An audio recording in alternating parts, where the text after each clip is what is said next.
Hi friends, welcome to మన విద్య. ఈరోజు మన టాపిక్ వచ్చేసి ఇండియన్ హిస్టరీకి సంబంధించి ఇంపార్టెంట్ క్వశ్చన్స్ని, ఇంపార్టెంట్ బిట్స్ని ఈరోజు మనం చూద్దాం. అయితే దానికంటే ముందు మా ఛానల్ని మీరు సబ్స్క్రైబ్ చేసుకోండి. సబ్స్క్రైబ్ చేసుకోవడం ద్వారా మా ఛానల్ యొక్క రెగ్యులర్ అప్డేట్స్ని మీరు పొందగలుగుతుంటారు. So let's begin. First question.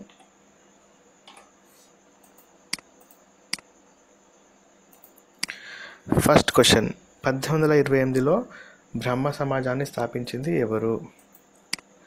Option 1 Dayananda Saraswati, option 2 Keshavchandra Sen, option 3 Debendranath Tagore, option 4 Raja Rammohan Roy. Option 4 Raja Rammohan Roy is the right answer. Brahmo సమాజాన్ని 1828లో రాజా రామ్మోహన్ గారు స్థాపించారు. సెకండ్ క్వశ్చన్, బ్రహ్మ సమాజానికి కార్యదర్శిగా పనిచేసిన వ్యక్తి ఎవరు? Keshav Chandra Sen, Ramachandra Vidya Vagish, Debendranath Tagore, Tarachand. Option 4 Tarachand is the right answer. Brahmo సమాజానికి కార్యదర్శిగా పనిచేసిన వ్యక్తి తారాచంద్. గులాంగిరి గ్రంథాన్ని రచించింది ఎవరు? Jyotirao Phule, BR Ambedkar, Bhagyareddy Varma, Om Prakash Valmiki. Option 1 Jyotirao Phule is the right answer. Gulamgiri గ్రంథాన్ని జ్యోతిరావు పులే రచించారు. ఫోర్త్ క్వశ్చన్, రాజా రామ్మోహన్ రాయ్ కృషి ఫలితంగా 1829లో సతీ సహగమన విధానాన్ని రద్దు చేసింది ఎవరు? William Jones, William Sleeman, William Bentinck, Lord Dalhousie. Option 3 William Bentinck is the right answer. Raja Rammohan కృషిగా ఫలితంగా 1829లో సతీ సహగమన విధానాన్ని రద్దు చేసింది William Bentinck. Fifth question, Raja Rammohan Roy జీవిత కథను రాసింది ఎవరు?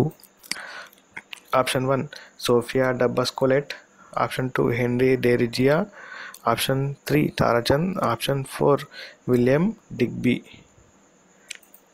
Option 1 Sophia Dobson Collet. Answer is Sophia Dobson Collet. Sophia Dobson Collet వచ్చేసి రాజా రామ్మోహన్ యొక్క జీవిత చరిత్రను రచించారు. నెక్స్ట్ క్వశ్చన్, బ్రహ్మధర్మం అనే గ్రంథాన్ని రచించింది ఎవరు? దేవేంద్రనాథ్ ఠాగూర్, ద్వారకానాథ్ ఠాగూర్, రవీంద్రనాథ్ ఠాగూర్, ఎవరు కాదు. Option 1 Debendranath Tagore is the right answer. Brahmo ధర్మం అనే గ్రంథాన్ని దేవేంద్రనాథ్ ఠాగూర్ రచించారు. భారతదేశంలో తొలి కార్మిక పత్రిక శ్రమజీవిని ఎవరు స్థాపించారు? భారతదేశంలో తొలి కార్మిక పత్రిక శ్రమజీవిని ఎవరు స్థాపించారు?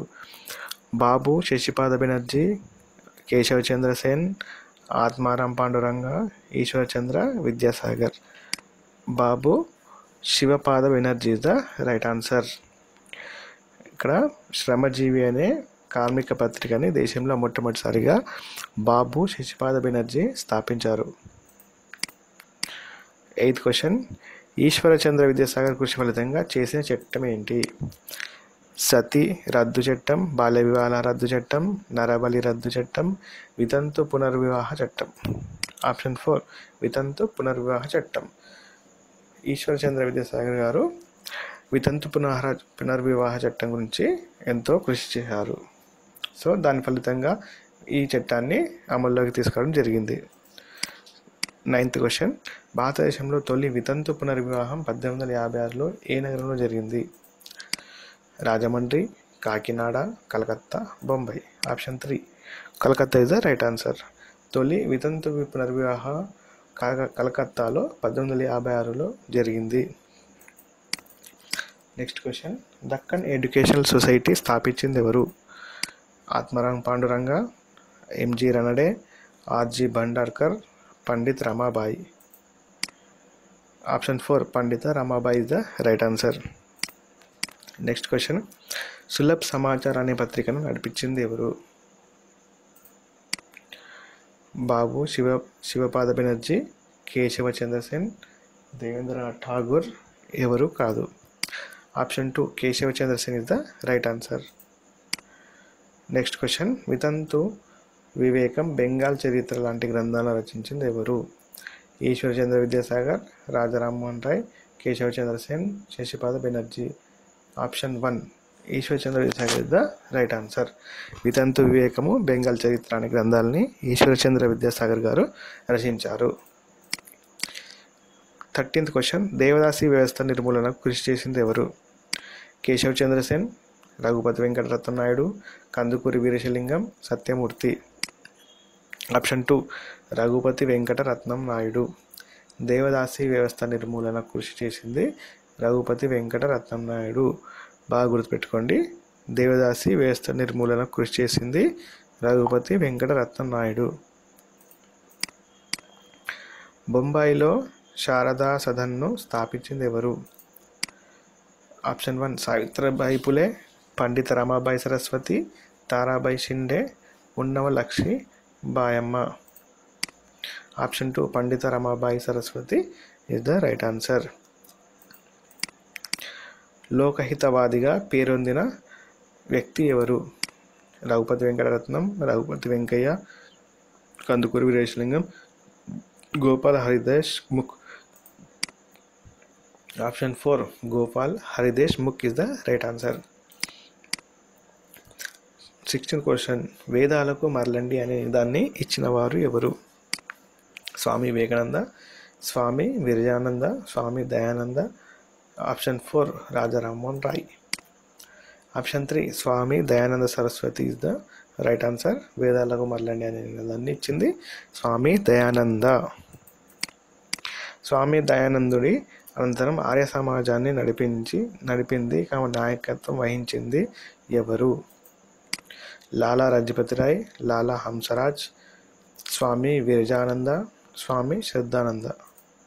Option 4 Swami Shraddhananda is the right answer. Next question, నదులన్నీ సముద్రంలో కలిసినట్టే మతాలన్నీ భగవంతులో విలీనమవుతాయి అనే ఈ వాక్యాన్ని పలికింది ఎవరు? Option 1 Swami Dayananda, option 2 Swami Vivekananda, option 3 Ramakrishna Paramahamsa, and option 4 Annie Besant. Option 3 Ramakrishna Paramahamsa is the right answer. నదులన్నీ సముద్రంలో కలిసినట్టే మతాలన్నీ భగవంతుల్లో విలీనమవుతాయి అనే వాక్యాన్ని అన్నది option 3 Ramakrishna Paramahamsa is the right answer. 19th question, Prabuddha Bharat అనే ఆంగ్ల పత్రికను నిర్వహించింది ఎవరు? ప్రబుద్ధ భారత్ అనే ఆంగ్ల పత్రిక నిర్వహించింది option 1 Swami Vivekananda, option 2 Ramakrishna Paramahamsa, option 3 Shashi Kumar Ghosh, option 4 Keshav Chandrasen. Option 1 Swami Vivekananda is the right answer. Prabuddha Bharat అనే ఆంగ్ల పత్రిక నిర్వహించింది స్వామి వివేకానంద. నెక్స్ట్ క్వశ్చన్, 1878లో సాధారణ బ్రహ్మ సమాజాన్ని స్థాపించింది ఎవరు? సాధారణ బ్రహ్మ సమాజాన్ని స్థాపించింది ఎవరు? శివనాథ శాస్త్రి, ఆనందమోహన్ బోస్, 1, 2 ఎవరు కాదు. ఆన్సర్ ఈస్ 3 శివనాథ శాస్త్రి మరియు ఆనందమోహన్ బోస్ ఇద్దరు కలిసి సాధారణ బ్రహ్మ సమాజాన్ని స్థాపించారు. ఓకే అండి, ఈ వీడియో కనుక మీకు నచ్చినైతే లైక్ చేయండి, షేర్ చేయండి, అండ్ మా ఛానల్ని సబ్స్క్రైబ్ మాత్రం చేయడం మర్చిపోకండి. Okay, thank you.